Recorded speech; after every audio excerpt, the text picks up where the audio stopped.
J-E-L-L-O. The Jell-O program coming to you from Hollywood, California, starring Jack Benny with Mary Livingston, Phil Harris, Dennis Day, and yours truly, Don Wilson. The orchestra opens the program with Where Do I Go From You?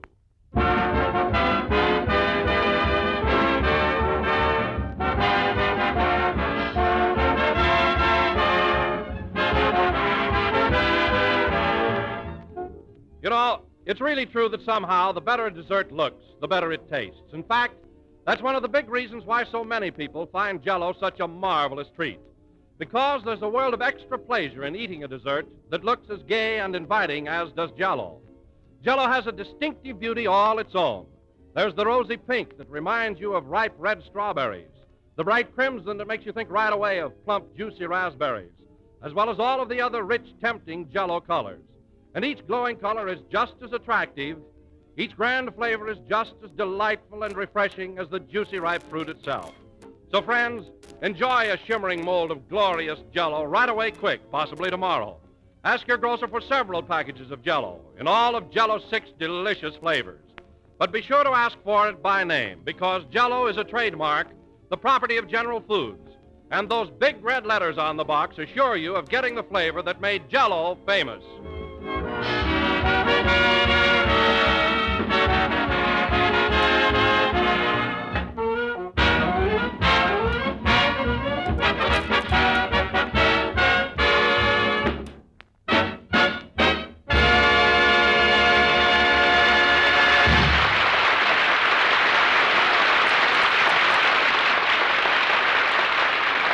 That was Where Do I Go From You, played by the orchestra.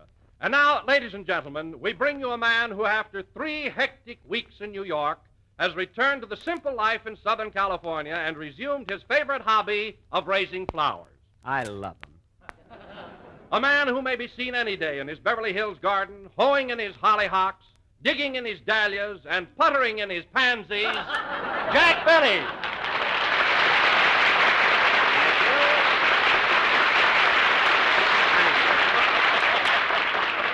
Thank you. Jell-O again. This is the man with the hoe talking. And, Don, I'm glad you gave me that introduction because it brought out a side of me that most people don't realize. Benny, the nature lover. Well, Jack, I didn't realize it myself until I read in the paper the other day that your petunias had won first prize in the Beverly Hills Flower Show. My petunias? They only won third prize, Don. They should have come in first, but they weren't trying. Weren't trying? No, they just sat there in their pots and drooped.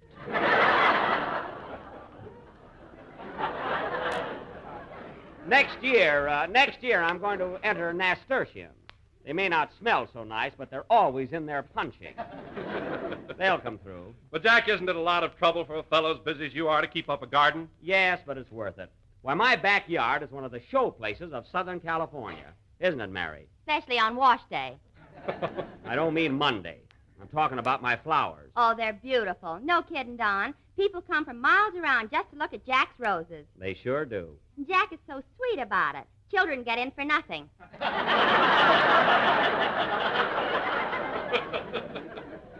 Mary. Adults, a quarter. Now, wait a minute, Mary. That 25-cent admission isn't just for the roses. It also includes a tour of the house and Carmichael's roller skating act. It just about pays for the upkeep. I'm not trying to make my backyard commercial. Go on. I fell in your swimming pool the other day, and you charged me 15 cents for a towel. That's the standard rate all over the country.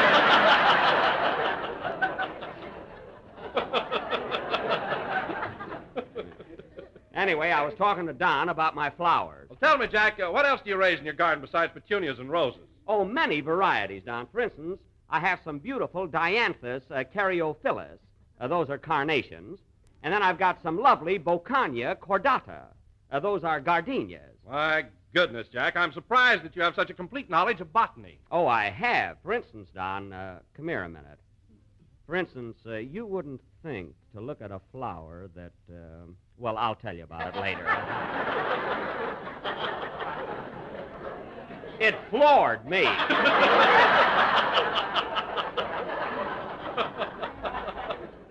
And you know, Don, I've been very successful lately experimenting with the improvement of various species of plant life. Is that so? Well, I think it's a shame, Jack, the way you go around telling people you perfected a cactus without needles. Well, I did. That cactus in my yard doesn't have a needle on it. It's just as smooth as can be. Sure, you lather it up and shave it every morning.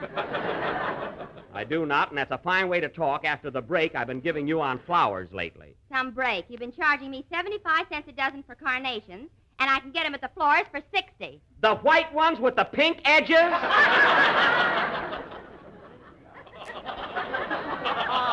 What are you talking about? Oh, hello, Phil. Hiya, kids. What's the topic of conversation? That's topic, Phil. And we're discussing flowers, a subject which would hardly intrigue you. In fact, you know nothing about them. Is that so? I love flowers. You love flowers. Certainly. Why, I woke up this morning in a bed of tulips. Phil, wherever you fall, that's where you wake up. You haven't been interested in flowers since dandelion wine went out.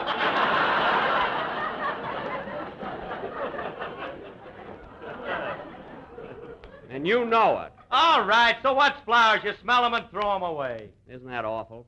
Phil, when you come over to my house next Sunday, you'll see the most beautiful garden you ever laid your eyes on. Your house next Sunday? What's going on then? Oh, didn't I tell you? I told Don and Mary before the broadcast. You see, our sponsor, Mr. Mortimer of General Foods, happens to be in town, so I'm throwing a little party for him. Incidentally, Jack, has General Foods picked up your option for next year? My option? Well, doggone. Come to think of it, no. He hasn't slept in 3 weeks, and he just found out why. Mary. But you know, Don, this party will give me a swell chance to talk business with Mr. Mortimer. Oh, Jack, who do you think you're fooling? That's the only reason you're giving it. Now, wait a minute, Mary. There's no particular rush for me to sign my contract for next season.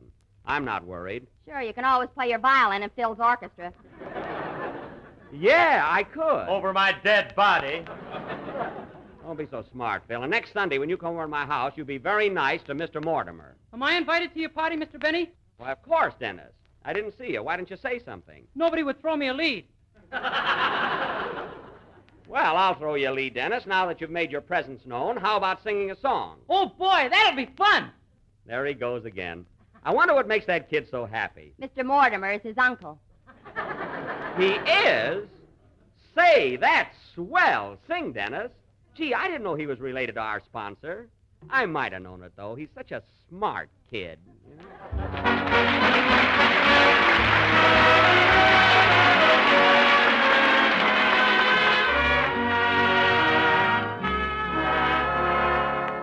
Last night we met, and I dreamed of you yet, with the wind and the rain in your hair.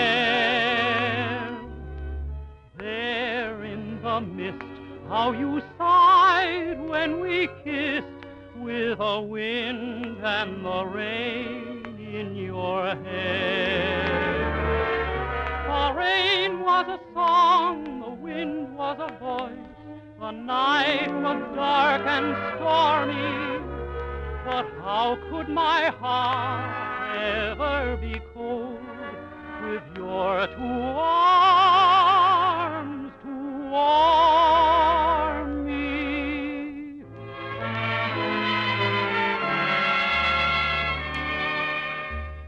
I held you tight as you whispered good night, with the wind and the rain in your hair.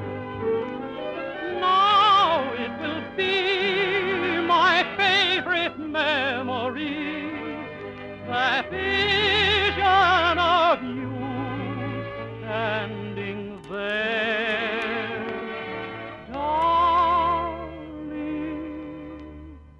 There in the mist, how you sighed when we kissed, with the wind and the rain in your hair, with the wind and the rain in your hair.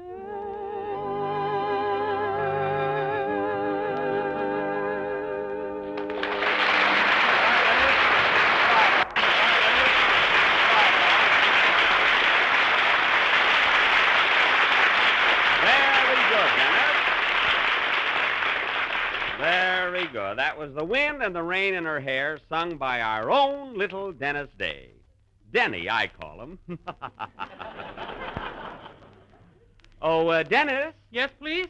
you know, that's one of the most beautiful songs you've done this year. The title is so poetic, The Wind and the Rain in Her Hair. I wonder what that girl was doing out in the rain with all that wind in her hair. Well, Jack, I happen to know all about that. The young lady in question was on her way to her neighborhood grocer to buy a package of Jell-O Oh. when suddenly a storm came up. Lightning flashed, and the wind howled and moaned all around her. Our heroine pressed on, undaunted through the driving rain. But she didn't turn back. She wanted Jell-O. Jell-O, do you understand? And she's going to get it. Gee. It grew darker and darker, and through the fury of the storm, you could hear her voice crying, Jell-O, Jell-O.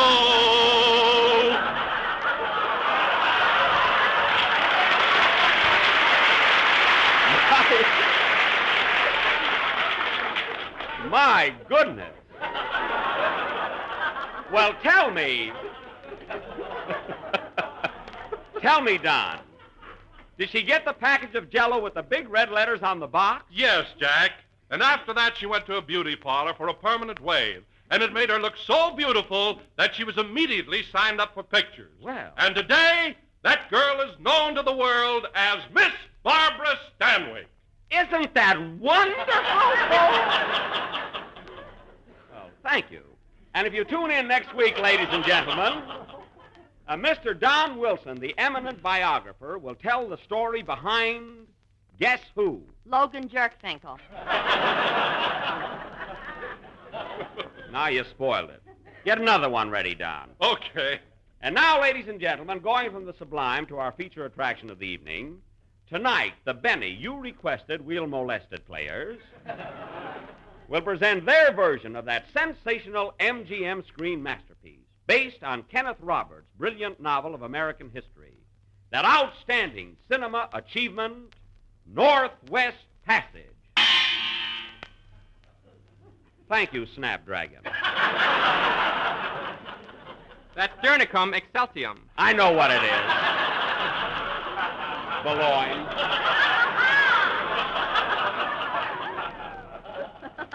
Now, as you may remember, folks, this Technicolor production starred Spencer Tracy as Major Rogers, the famous explorer and Indian fighter. And Dennis, I've got a big surprise for you. You're going to be the star of our play tonight. You're going to take Spencer Tracy's part. Spencer Tracy? Oh, boy! We'll show your uncle just what you can do. What uncle? Mr. Mortimer, our sponsor. He isn't my uncle. He isn't. Darn you, Mary. Well, anyway, Dennis, as I was saying, in our play tonight, you're going to be an Indian guide.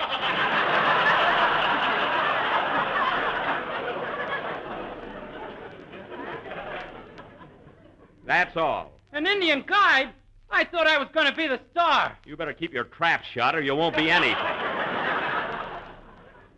Had just about enough out of you. What's going on here?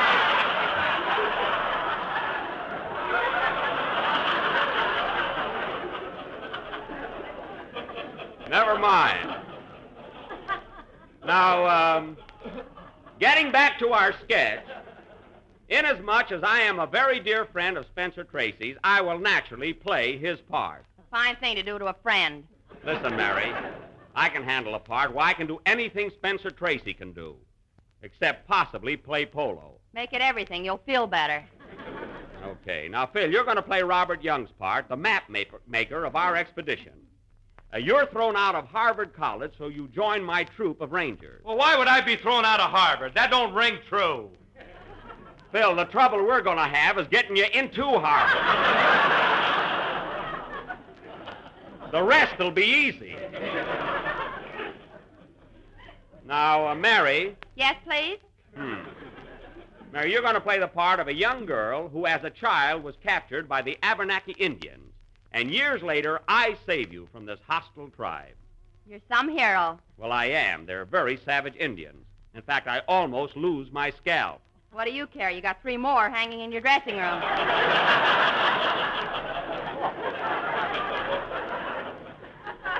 All right, now just for that, you might as well tear up that pass I gave you for my rose garden. I'm voiding it. Now, let's see, who else? What am I going to be in the play, Jack? Well, Don, you were going to be a ranger, but due to a shortage of actors, I've decided to make you a whole company of rangers. So when I call the roll, just answer here 50 times. Do I get more money for playing all those parts? Not unless you got a certain uncle. That has nothing to do with it. Now, this epic, ladies and gentlemen, will go on immediately after the next number, which will be played by Phil Harris and his orchestra. Hit it, boys. Gee, Mr. Benny, why can't I play Spencer Tracy's part? Get away from me, Dennis, or I'll twist your wrist. Play, Phil. I can't stand an imposter.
That was Loud, played by Phil Harris and his orchestra.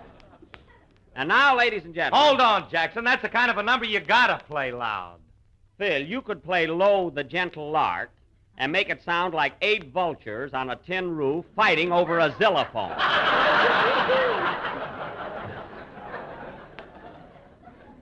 And now, folks... Well, that's just silly. Why would vultures fight over a xylophone? They think it's spare ribs. Does that clear things up, Brub? And now, folks, for our thrilling saga of early American history, Northwest Passage or A Tramp in the Woods. Take it, Mr. Narrator.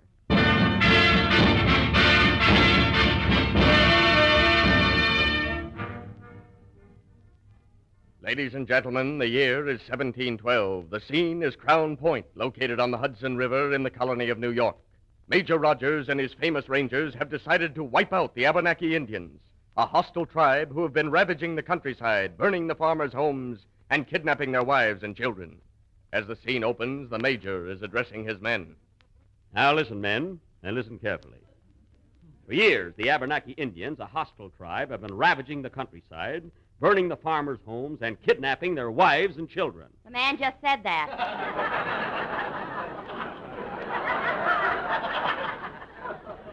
Quiet, you're not in this yet. Now, Rangers, here's my plan. We march northward this very day, northward to Lake Champlain and the Abenaki country. It's a dangerous mission, men, and no one knows how long it'll take. We may be gone weeks, months, perhaps years. Who's going to water your petunias?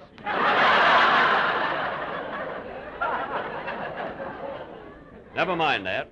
Now, we're all ready to go. But first, are there any objections? Yes, we object. What's the trouble, Company C? Well, half of me have wives and children, and one of me is scared to death. I expect mutiny. Well, take a little bicarbonate, and you'll be all set. Private Harris, did you draw the map of New York State like I told you to? All but the Hudson River. I can't make a night boat. Well, this is going to be some trip. Thank goodness we've got an Indian guide. All right, men, we must push on. And we'll wipe out those Abenaki Indians, or my name ain't...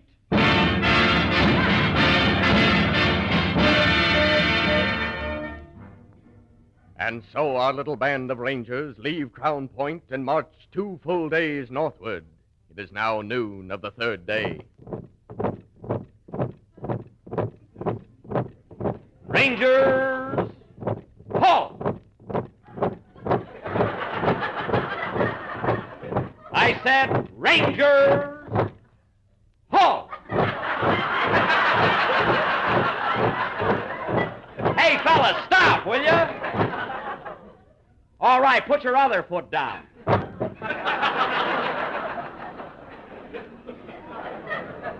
What an outfit. Well, this looks like a good place to rest.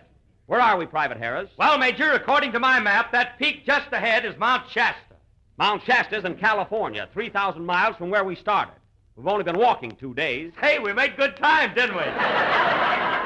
Oh, marvelous. Harris, this is the worst map I've ever seen. Well, if you don't like mine, why don't you stop at a gas station and get one? Because there won't be a gas station for 200 years. Automobiles haven't been invented yet. Oh, that's right. I wish I knew where we were. Now, let's... Look, fellas, a wild turkey. And it nearly hit us. Well, I better ask my Indian guide where we are. Oh, Kankapot. Kankapot. Please? Where are we? Do you recognize those mountains up ahead? No, I don't. You're a fine Indian guide. Well, I thought I was going to be Spencer Tracy. That was B.M., before Mortimer. Oh, well, we'll just have to march on, I guess. But, Major, we can't march any more today. Several of my backs are sprained, and most of my feet are killing me. Your rear guard looks a little tired, too. I guess we'll have to camp here for the night. And careful, men. There's probably Indians lurking behind every bush. Oh, Big Heap! Big Heap! That's Big Heap Major.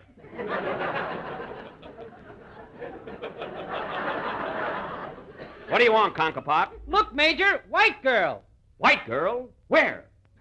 Oh, yes. Hello there. Hello.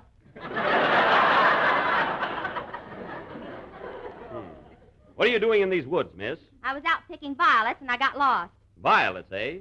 Hey, fellas, look at these Vincas Kulalatis. Ain't they pretty? Yeah, they sure are. Yeah. Now tell me, miss, who are you? My name is Mary, and I was captured by the Indians many years ago. Please save me. Now, wait a minute. How do I know you're not a spy? How do I know you've been living among the Indians? I didn't get these beads at Magnan's. Well, I guess you can come along with us. But I warn you, it'll be dangerous. We're on our way to wipe out the Abenakis. It's a hazardous mission. I don't care, just so I can get back among my own people. We will protect you. Come on, men. We better push on. Right with you, Major. Okay. Gee, those violets are beautiful. May I carry them, miss? That's all those Indians have to see. Oh, that's right. Come on, men, on our way. And we'll wipe out those Abenaki Indians, or my name ain't...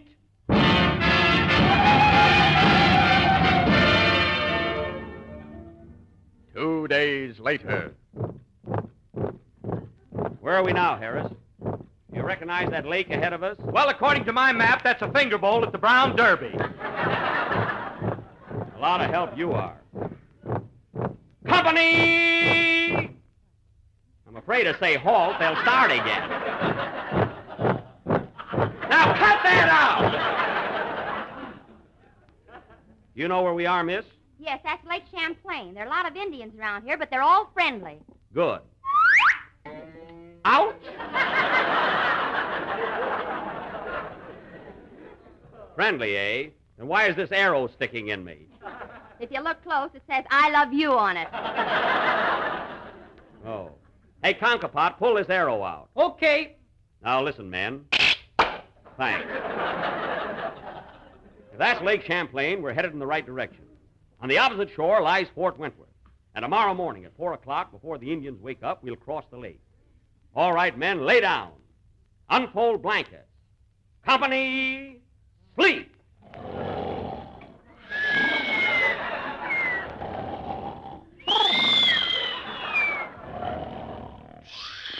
It is 4 a.m. the following morning, and our little band of rangers is sound asleep.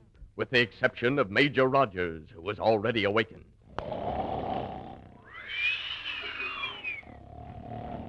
Company, halt!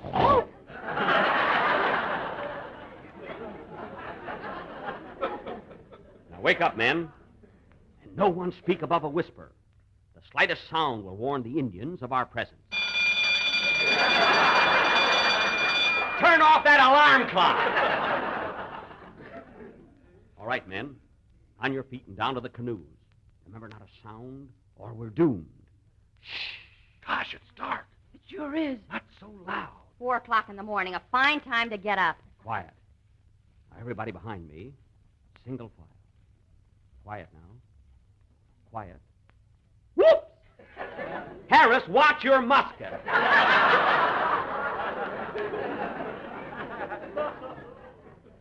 All right, men. Here we are.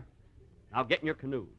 And we'll wipe out those Abenaki Indians, or my name ain't. Or my name ain't.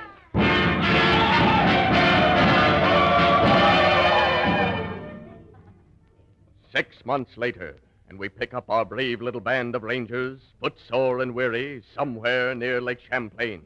They have been unable to find the Abenakis or Fort Wentworth, and have been without food for 8 weeks. In other words, things is bad.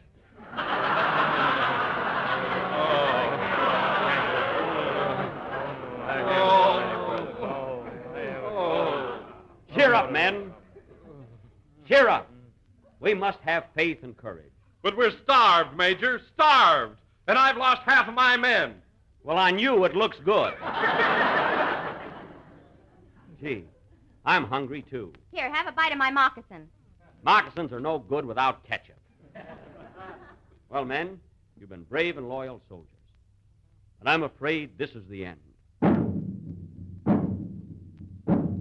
What's that? Tom-toms. There must be Indians around here. Indians? Raise your muskets, men. Do not be afraid, Major. These Indians are peaceful and friendly. Good. Yikes! Another bullseye. I'm getting pretty sick of this. Look, Major. Here comes Big Chief and many braves. Oh, yes. All right, men, put down your muskets. I'll talk to these Indians. How? How? We white men no want fight. We friendly. We friendly, too. No catch 'em food many moons.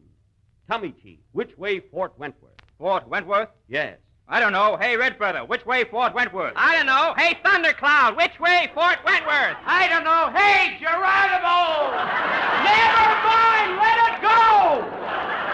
We'll find it ourselves! Come on, men! Forward, march!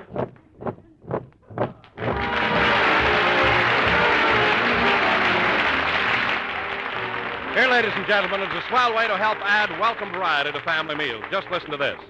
The next time you go to the grocery store, glance at the shelf where you've been used to seeing those familiar red-lettered packages of Jell-O.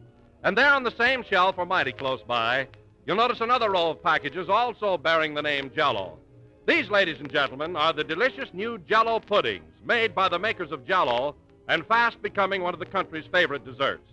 Jell-O, of course, you've enjoyed for many years. You've found a world of pleasure in its grand goodness, its delightful extra-rich flavor, as tempting and refreshing as the juicy ripe fruit itself. And I'm sure you'll get an equally big thrill out of these swell new Jell-O puddings. Jell-O vanilla pudding, Jell-O chocolate pudding, and Jell-O butterscotch pudding. So after this, when you buy Jell-O, ask for Jell-O puddings, too, and treat yourself to the smooth, luscious, creamy flavor of these marvelous new members of the Jell-O family, Jell-O puddings. We're a little late, so good night, folks.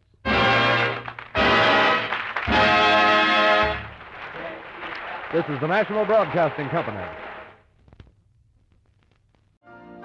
You've been listening to the OTR Gold Network. Find more classic radio at otrgold.com.